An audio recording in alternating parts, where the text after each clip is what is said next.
I had a chance recently to take a very long trip up to upstate New York and New England to see some old friends I hadn't seen for 20 years. And one of them was a young painter by the name of Jamie Townsend, who I had met in the early 90s when we were doing completely improvisational performance art called Soul Speak. And he was a young student at the Ringling School of Art, and he asked if he could join us. And I said, sure. And he proved to be not only a fabulous artist, but also a fabulous performance artist. He just didn't have any preconceptions about anything, didn't need any direction. He just kind of made it up as he went along. And the things he made up just astounded us. He was such a free spirit. And I didn't know it until much later, in fact, on this visit, that he came from a family of farmers and knew nothing about art or painting. But he decided as a teenager he wanted to be a painter, and he kind of picked the Ringling School out of a book. And he went there. And he was much different than the other students who were kind of commercial artists, and they had a career kind of mapped out for them as computer animators or whatever. He just was a free spirit who wanted to paint. And I lost touch with him a little bit after he got married. He went back to Vermont. He built a farm for himself out of the farm of his parents. He kind of got a small section that he used to play in, and he made it into his own farm. And he had animals, and he still has animals. And he's showing Joe Natalie, who came with me on this trip, some of the vegetables he's growing. He has 4 sons. They're little towheads. They're just like him, and they're all homeschooled.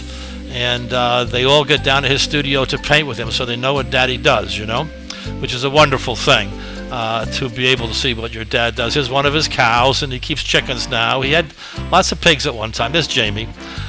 Jamie is in his early 40s now, and his oldest boy, I think, is he looks to be about 10. And he just showed us a bit of the farm when we went up there. It was a kind of overcast day, and just pointing out some of the buildings and the old farm. He's looking down at his dad's farm, and then up where he used to play as a kid, which is up here, and where he finally built a 2-story house and smokehouse and barn and all of the things he needed for the animals and for his own work, because he continued to paint during all of this. He never stopped. I like dreamers who are doers. I just like them. There's something about them is better than people who just do things, and better than people who just dream. Dreamers who turn those dreams into something and keep making things up all of the time are fascinating to me, because that's pretty much how I live my own life.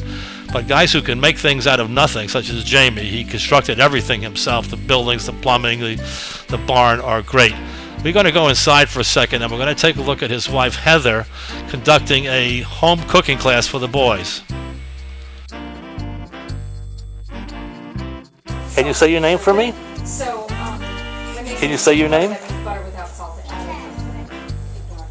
My name is Silence. And so what's your name again? Cabot, that's right.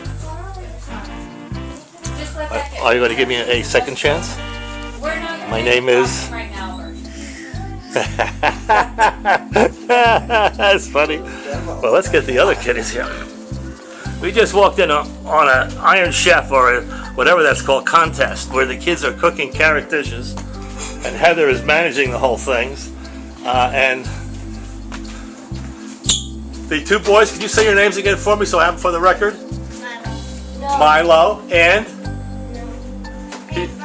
And Burton. Okay, Burton is carrying the goods back there.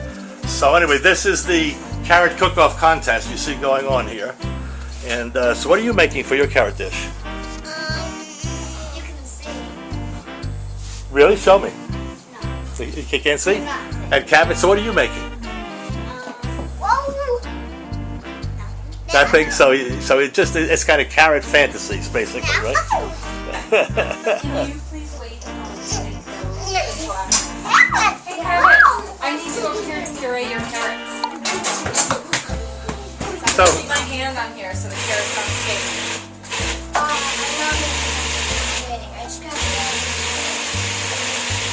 Alright, let's check it out. That's great. Like this. That's a powerful looking dish. Well, I think what we need to do is put it in the fridge because it is using Yeah. cream cheese, and we need to. Hiding behind your knees, is that the new trick? Well, we saw what the kids had done, and now we're back out with Jamie in the early fall mud. He looks very good. He was always a kind of thin kid, but he's kind of broadened out. That's the dog. The dog is as old as the farm here, I guess. And these are the various totems he's made over the years. You know, they change in their complexion as to what he chooses to make. And of course, the cow in the distance. The cow is getting on in years now, and used to keep a pretty good sized herd for beef. We'll hear a little bit about that later in a great story he tells about a steer's head that he painted after butchering a bull. This is his old studio in the barn. That's his wife's studio. She's a fine artist as well.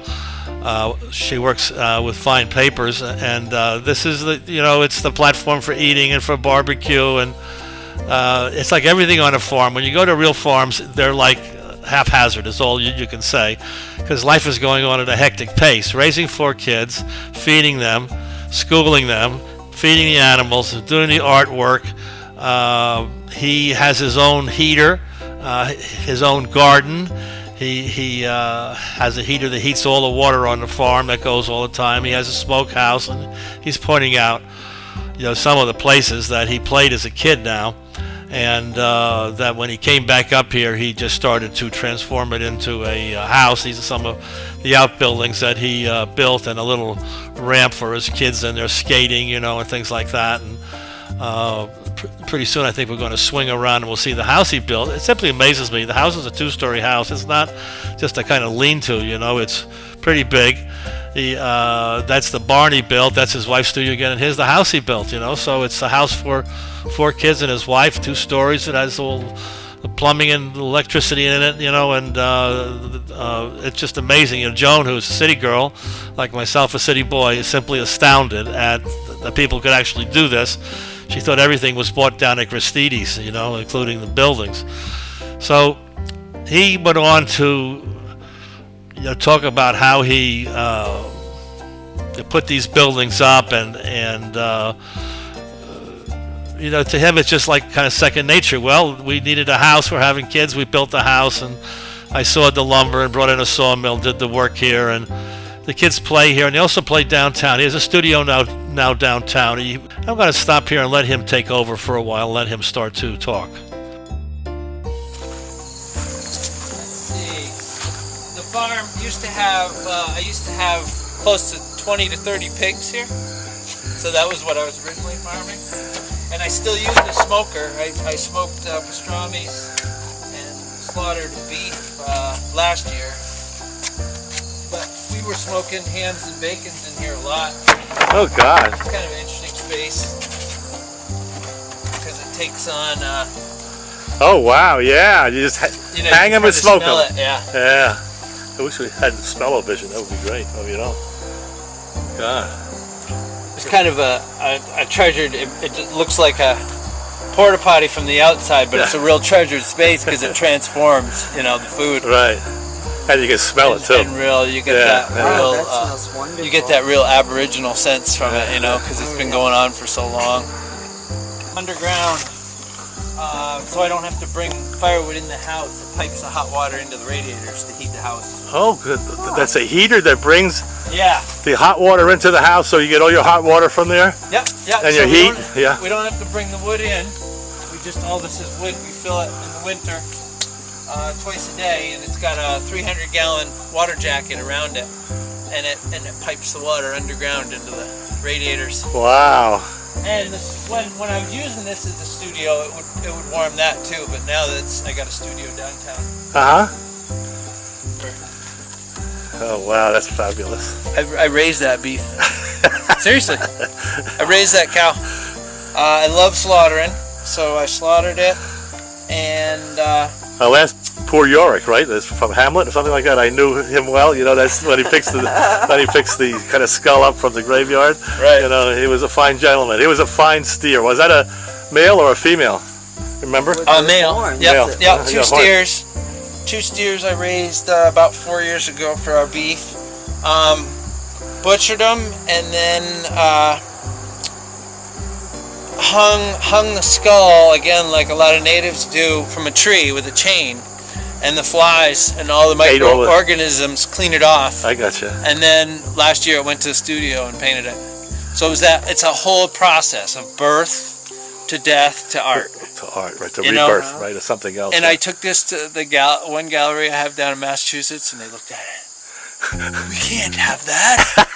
It's real? We can't have that. And it's not vegetable. We got vegetarians in here. Blah, blah, blah. And I was like, I could not tell them the process. The worst. But the flies, they were the flies. I got so jumbled because my idea of the art was the whole process of raising the animal. Right. And they're like, you knew that animal? You know, they would have rather be found in the desert, you know, kind of thing. And stuff. Yeah, right. So for me, the life as the art was Exactly. part of it, you know, and stuff. And for them, it had nothing to do with that. They don't get it yet. So They don't get it. I tell you this story because for me, that's part of it. Exactly, it is. Good for you. So this is your old studio. You're now keeping hay up there. And you have your studio downtown is where you're actually working. Yeah, I keep hay up there for the cow. We do hay in the field here and up over at my parents over the way. So your parents still living? Oh yeah, we go up there. Mm-hmm. Yeah, we sugar. I have a firewood business with my dad. We do sugaring. Sugaring is, you mean in terms of maple syrup and stuff? Yeah, we make maple syrup. You want to take home some maple syrup? Definitely, man. Are you a big fan? Yeah, are you kidding? We got to buy some. Come on, you kidding? Good. So yeah, this is the old studio. You Wow. can still see some remnants. Yeah? You'll be interested in this easel. Carolyn Ross was a childhood friend of my mom growing up in Poquag, New York, which is Dutchess County. Right? And her father was A. Leslie Ross, and he did some of the best and most famous Western illustrations Oh, really? back in the 30s and 40s when all the books were going on. Yep, right, the Zane Grey things. Yeah. So he did a lot of that. Wow. You know, it's just Yeah, so isn't that beautiful, the history of this easel? I mean, just Very much so. He was working on that, you know. wow. So it's Oh, the snow here. It's so country. Is that interesting? Okay, good. Yeah. we like it. The wood and the hay and the... Yeah, exactly. Tell us about it. Yeah, look at the cobwebs on that 3-year-old. Wow. So we press about, we're actually getting ready to. If it was another week later, you'd see the press in the driveway and a bunch of apples. I press about 100 gallons of cider a year. And it's one of those things I connected with because I did a lot as a kid. My dad actually built the press. And also it's a resource. You know, I was grown up taught to use the resources you have, right, you know, from the land and stuff. So we don't even have apple trees here. I go around to apple trees. I built up, you know, a family of people that trade cider for their apples, kind of thing. And stuff. Perfect. So I press about 50 gallons for us and sell about 50 gallons a year. Half of it I put up in hard cider, and half we freeze sweet for the kids through the winter. Put it in our freezers. How hard is the hard cider? Proof. This is pretty mild. Is it like a beer? I don't add any sugar. Okay. So it's a flat cider. If I wanted to bottle it and add sugar later, you know, that would give you the fizz. Yeah. And if I added sugar originally, it would give you a little more A little more zap. pop. But we just call it farm cider. You can drink it through the day, kind of thing. A nice little gentle glow on it. Yeah, buzz, it's yeah. fun. I got. I'm afraid to pick Oh it yeah, isn't up. that fun? Beautiful. Yeah, I want to do life. Came to me as a Christmas present when I was young, and of course with me I like to add color. Yep. So it was just wood, you know, and stuff, and That's I very just nice. So you had painted this it, image of painting it. Yeah. and so you're gonna make a bigger one then. Yeah, I'd like to. You'll see my sawmill when we go up to my parents, and I do a lot of my own cutting, still of wood. So I'll be able to cut out boards that are similar. Yep. And then carve them with a chainsaw and then paint them. The big lobster. It's perfect. There's a Florida lobster down Goes in my shirt, right? My lobsters make me happy. That's funny. cider, Joan. You just had some of that nice hard farm cider. So what's your opinion on it? Well, it'll keep you warm in Vermont, let's say. Well, it's really good during haying season. Yeah, it's tasty too. It's nice and cold too. Refreshing. Yeah. It's got lots Put of... them here because the light's very nice for this camera. You'll see when we do it. Because I saw all this work when I did the video because you would send me pictures. Yeah, right. This Show is us. some old stuff. Show Yeah. it that. Wow. So it's a How real. did you end up in Sarasota? We're in Vero Beach, so I knew a little bit about Florida, but it was just, you know, shot in the dark. Why not? I want to get out of Vermont. I love the ocean. Boom. Yeah. Great decision. It was a small school. It was comfortable for me because I came from a small It's really town. grown. Now, yeah, Since now then, it would be it's a force, yeah. probably amazing. I'd still like to. I like the idea of that chalk festival. I'd really like to come down to that because I just started chalk drawing myself. Oh, yeah. come on now. We'll put you up. Oh yeah. Yeah, lots of without friends a down doubt. there, you know. What's the time of year? When is that chalk festival? When I came back from It's in Mexico. nice weather, not rainy, so it has September, to be in October. No, maybe the late springtime. summer, early fall, something like that. I think when I came back. No, Okay, so it's before you head out for Mexico. Yeah. Yeah. Yeah. No, I think it's really in April or May. Because Oh, I saw okay. the one this year, and then the summer came, and now we're about ready to go back. So that's what I think. Okay. Yeah. No, I definitely selling that back in. Okay. Got chard and asparagus over there. Oh wow. We do peas there. That's why it's unsettled now.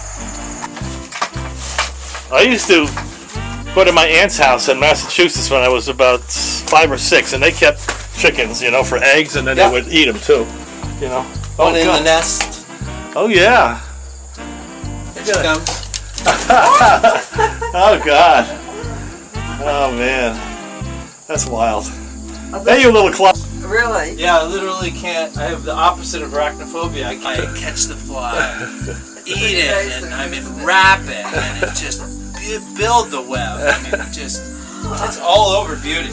You know, wherever I've lived, it doesn't matter what the climate is or what the spider population. To the zoo, and she takes care of all the flies in the animals' cages.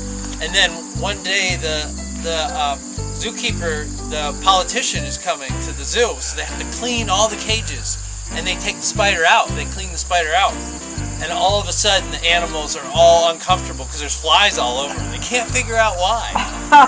Well, the spider comes back, and then they clean up. To great acclaim. Unappreciated all those years. Carrots? They are adorable. No. He's the one that follows me around and paints everything all the time. Go. You're on camera. Oh, so these are your string beans, right? Yeah. Oh, look at those. So you have the cow manure for the fertilizer. Is that how you do it? Yeah. Wow. Probably never had one that fresh or in a while.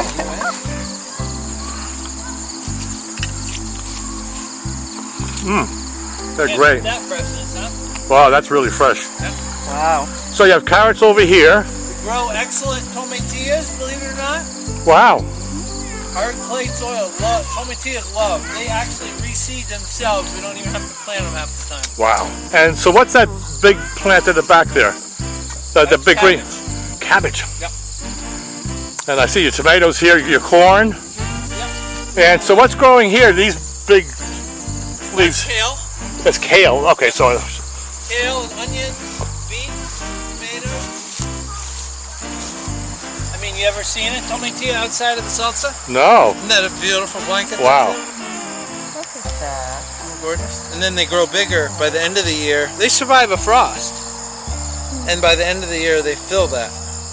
Really? That's the most beautiful thing. They turn red? No, they stay That's green. that color. Tomatillo is always green. Uh-huh. A little yellow after the frost. Oh, I love their Isn't little that gorgeous? shelter. Yeah. Little house to live in. Yeah, it's a pretty amazing thing. We just kind of did it as a trial thing, you know, knowing we liked it in salsas and stuff. And then boom, it just, like I say, it took off. Love the soil. Yeah. I like the natural look of it. Called it on the tree. It's pine. I saw it 1/4 of an inch thick, so it was translucent when I put Oh, the wow. lights inside of it. Yeah. So it had this natural like orange feeling almost. And where the knots were in the pine, it shone like with the grain. Love it, different- yeah. It's really interesting. So we'll ride by that on the way down. We have space until they rent it out. I mean, Wow. imagine what this would be in New York. Talk about ideal. I'm going to shoot a lot of the work with a still camera too. I just want to get an idea of the size of it here. Yeah, good.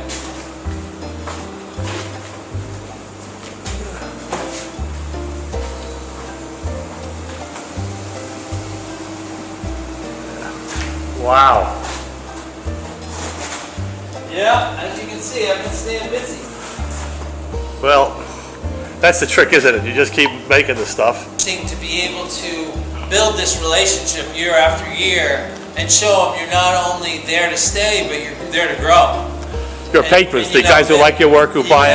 Yeah, they are, right there with you, which is actually more meaningful because It is, it's wonderful. Know where the art's going, Right. and who's And it's going. also, they like your work, Yeah. so that's like getting applause for a Yeah, and performer, like right? you. Yeah. Because they want to come to the studio. They want to talk to me, and see me over the years, And, it's so, also, another thing that's so gratifying for me is growing up in a household where art really wasn't there. Except That's for amazing. myself, Yeah. is letting the kids know I did this in art today. Or this is what I'm doing for this person. Or I'm having a show, let's go. Exactly. All that kind of stuff to let them know that it's okay to be an artist. Exactly. That kind of thing. Because at that young age, if they know it, then it's there for life. And- It'll always be in their subconscious then. Right.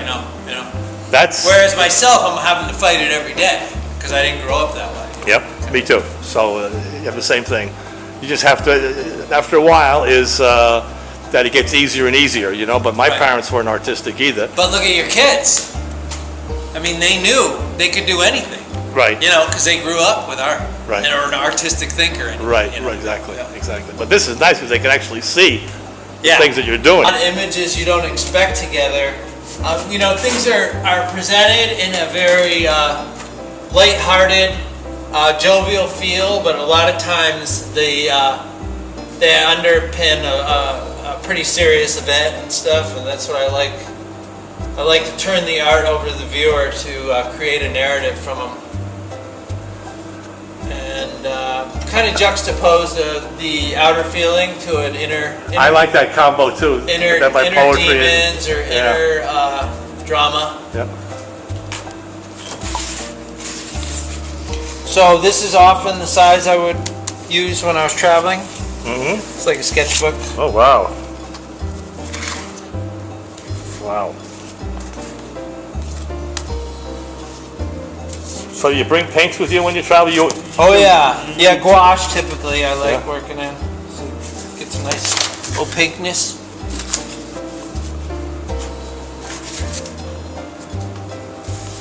Oh yeah, that's great. That's that pop and then something more serious beneath it, isn't it? It's nice. Yeah. Yeah.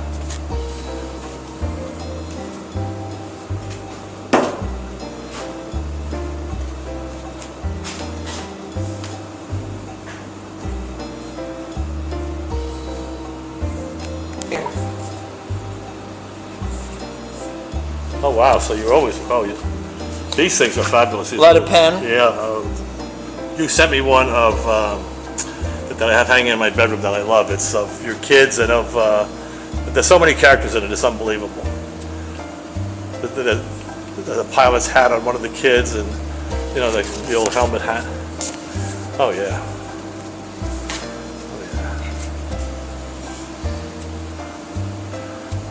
I like the black and whites. I think they're just super, Powerful, isn't it? Yeah, they're very powerful, and in fact, the way the details, the way they hang together, where they blend in, where they move into one another, Right. To put it that way is the best thing to put it. Well, and much less distraction than the color. Yes. Yes. Oh yeah.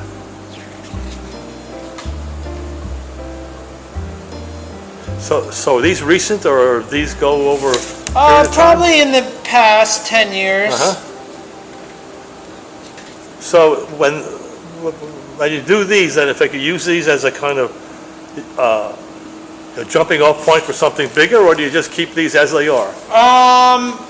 Rarely. Most of my art stuff starts subconsciously. Right.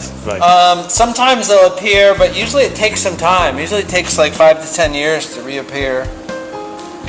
To me, drawing is a whole separate art than painting.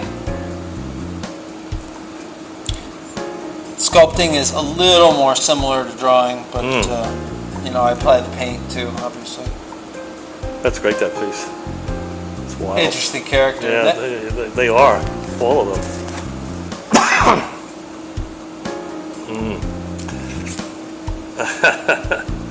Longwood Gardens. Yeah, I know where that is. That's in Philadelphia, right? Am I wrong or right on that? It could be. A lot of times I'll just write notes. Just something that comes to your mind. Kennett Square, is that in Philadelphia? Oh no, it's just my friend. I remember that he kept talking about, he's a big gardening fan, my friend Rick. Oh, and Longwood Gardens is famous. Yeah, it probably is then. Oh wow. And then... Two color ink. Huh? Justin, we get to some poetry. Okay. Once in a while it comes out. You gotta read it for me? Song about you, ever Maluku. Been crossed by the side of a nearby shark. Lying by the shade of a nearby tree. Waiting for the delivery. Oh, that's wonderful.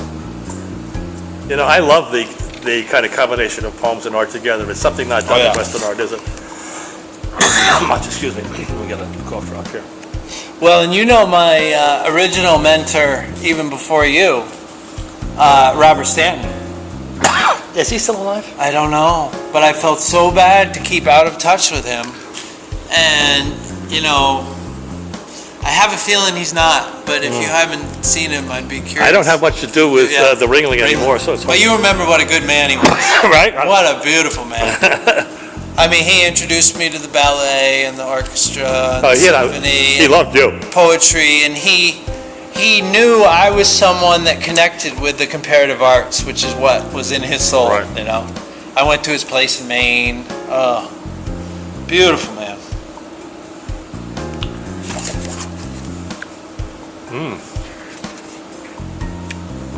There's a lot going on in that room. Yeah. Oh, yeah. Do you ever frame these and put them up for sale? These sketches? I haven't yet. I was just looking for my book. We do some books on the Shutterfly on the computer because Heather's better at it than I, and we've done a couple books with some words. Well, that's an interesting piece, isn't it? With those big open spaces and Yeah. the bird. And Yeah, you can tell I licked the bird. oh wow, that's a real mermaid, isn't it? Oh, Merman. yeah, this is back to 2001. Yeah, Merman. Imagine that guy showing up in a poetry theater or something. In the Monterey Aquarium where my daughter is to be. Oh, there you go. That would be something. Oh God, look, yeah, that's Murals, yeah, that's good. Because I can also, this thing takes stills as it takes the videos too, so I get a pretty good still out of it too. Oh, good. Not really high density, but it's, ooh, boy, that was a lot of ink.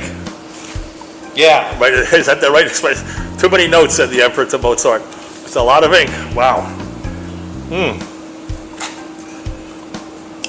So where do you start generally? In the corner or the center, or you never know where you're going to start? Yeah, it's usually a gesture. And I would say no, there's no corners involved. It's somewhere close to the center. And then you just work your way out, like Michelangelo did, right from the navel and let it take shape, right? Yeah.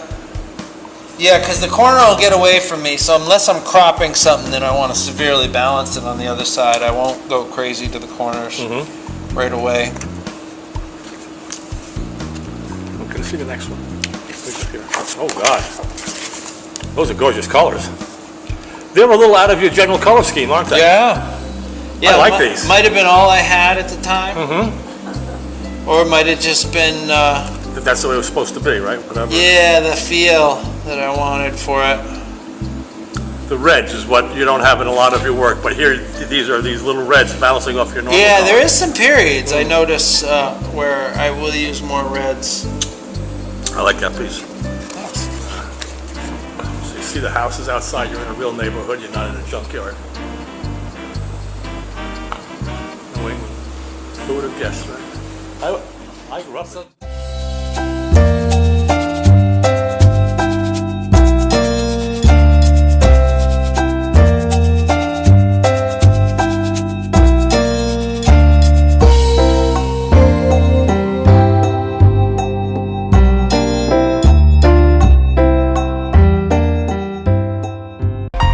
soul is like a second body, but you can't see it. It's who you really are, underneath all the stuff other people have told you to be. And it's also the window to the other world, the world of visions and voices. Well, and the best way to get a hold of your soul is to feel it. You gotta stop thinking, you know, and sooner or later, you know what it is. Almost. You never quite grasp it all, you know. If you want to start, the best way to do that is soul speak dream stories. Don't try to figure them out. You can't do it. Just sit back and let it fall on you like rain.